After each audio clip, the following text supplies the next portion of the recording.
Estamos en la cuarta semana de Adviento y ya es inminente la celebración de la Navidad. Y siempre es una buena ocasión la cercanía, la inminencia de la Navidad para pensar cómo vamos a pasar la fiesta de la Navidad, ¿no? Y esta es una pregunta importante porque hay que recordar que la Navidad no puede quedar sepultada por ningún otro de los aspectos sociales o culturales que pueda tener.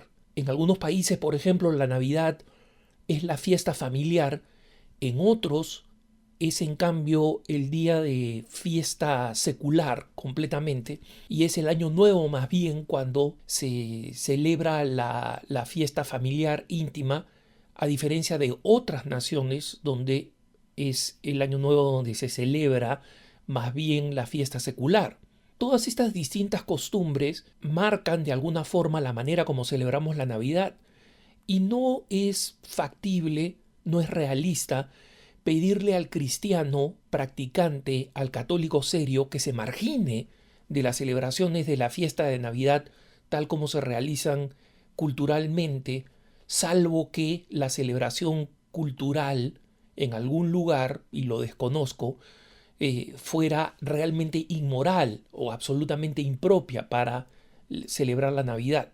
En general no lo es, hay distintas costumbres, pero lo importante es que recordemos que en la Navidad nosotros tenemos que celebrar el acontecimiento central.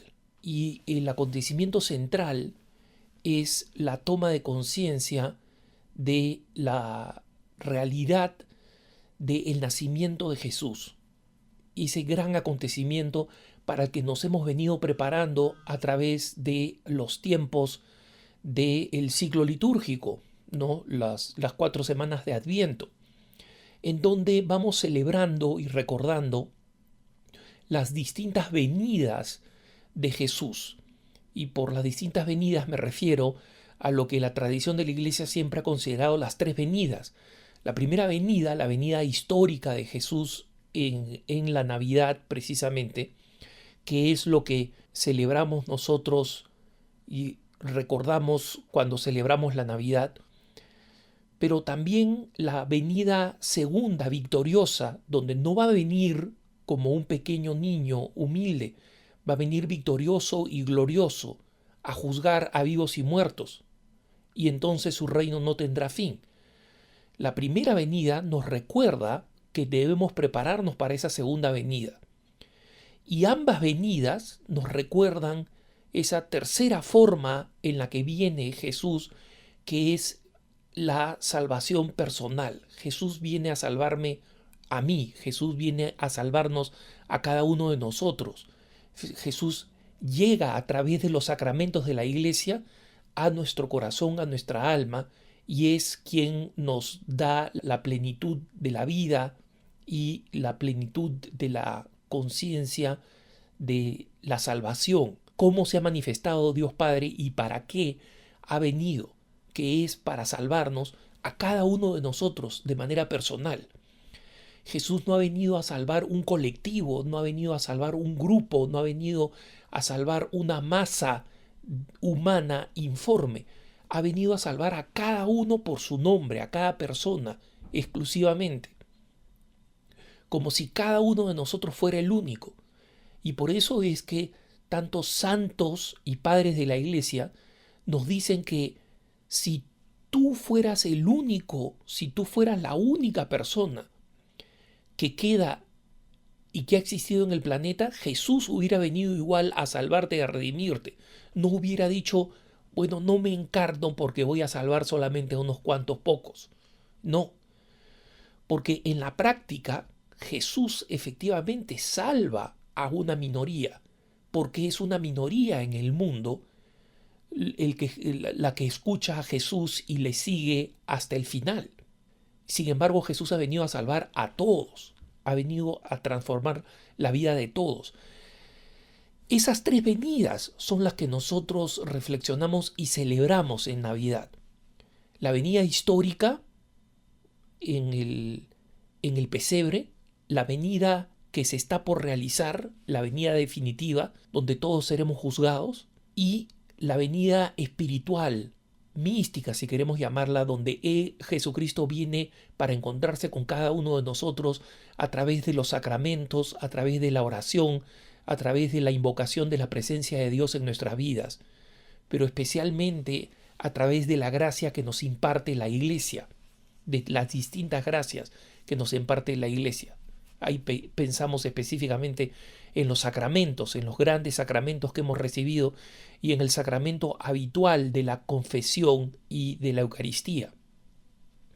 Entonces, es importante que nosotros nos preguntemos cómo vamos a hacer, cómo voy a hacer para celebrar la Navidad y cómo voy a hacer para celebrar estas venidas de Jesús en mi propia vida, en la fecha en la que celebramos la Navidad, la víspera de Navidad, la Nochebuena, el 24 de diciembre, y el 25, el día de la fiesta.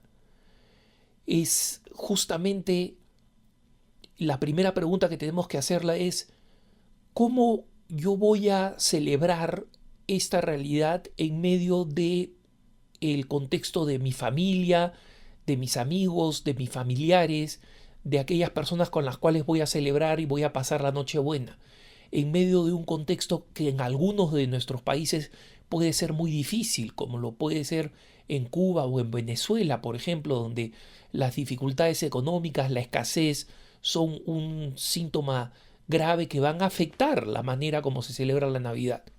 Y yo sé que nosotros estamos celebrando un evento espiritual, pero es un evento que se ha encarnado en la realidad como se ha encarnado el mismo Jesucristo y en consecuencia ayuda a la celebración algunos aspectos externos y materiales. No son esenciales, pero ciertamente ayudan y su ausencia también pueden tener un impacto en afectarnos cómo lo celebramos. No porque tengamos que ser materialistas y tengamos que centrarnos en los aspectos materiales, pero la misma Iglesia nos anima a celebrar alegremente, a celebrar con los recursos que tenemos, pero siempre conscientes de que lo que celebramos es la venida del Señor. Lo que celebramos es que Jesús se ha hecho el Dios con nosotros. Ese misterio es el central de celebrar. No que hay regalos, no que hay un encuentro familiar, no que tenemos una gran cena y se come rico, no, ninguna de esas cosas que está bien que existan, pero solo en la medida en que coadyuvan, en que nos llevan a celebrar lo central. Entonces, como decía, la primera pregunta es, ¿cómo voy a hacer yo para que los elementos de mi propia celebración, ya sea en la escasez, ya sea en la abundancia, ya sea en la soledad, ya sea en la múltiple compañía, ya sea en la compañía solo de personas con las cuales comparto mi fe, ya sea en compañía de otras personas y familiares con los cuales no comparto la fe? Entonces, la pregunta es, ¿cómo voy a hacer para que este momento sea un momento de celebración del misterio de Jesucristo? Ciertamente aquí entra la importancia fundamental de la celebración eucarística. Recordemos que obviamente la Navidad es una fiesta de guardar y no es algo que sea ni obligatorio ni especialmente recomendado por la Iglesia. Aquí solamente doy mi opinión personal. Yo encomiendo vivamente a la gente que asista a la celebración de Nochebuena. La celebración de Nochebuena, que el día 24, en la misa que muchos llaman misa de gallo, ¿no? Es una de las celebraciones más hermosas de la liturgia católica. Y es una celebración particular.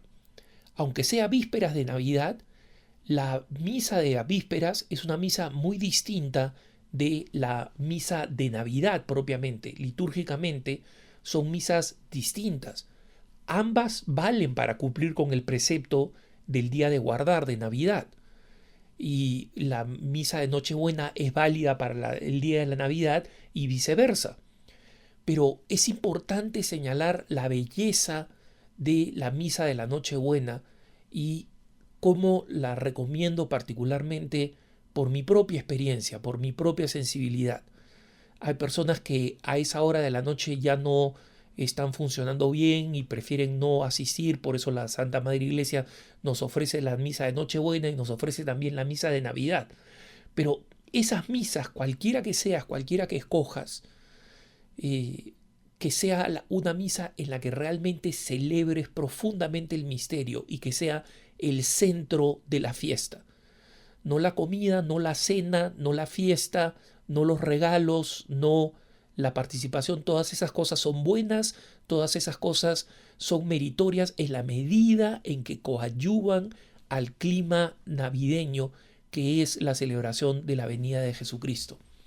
Entonces, que nuestra celebración esté centrada en esa venida, esté centrada en el aspecto fundamental de mantenernos unidos a Jesucristo y de celebrar su venida gloriosa en la carne como Hijo de María, su venida gloriosa futura como juez de vivos y muertos, y la venida a nuestro corazón y a nuestra vida por medio de la gracia constante que nos envía a través de la Iglesia.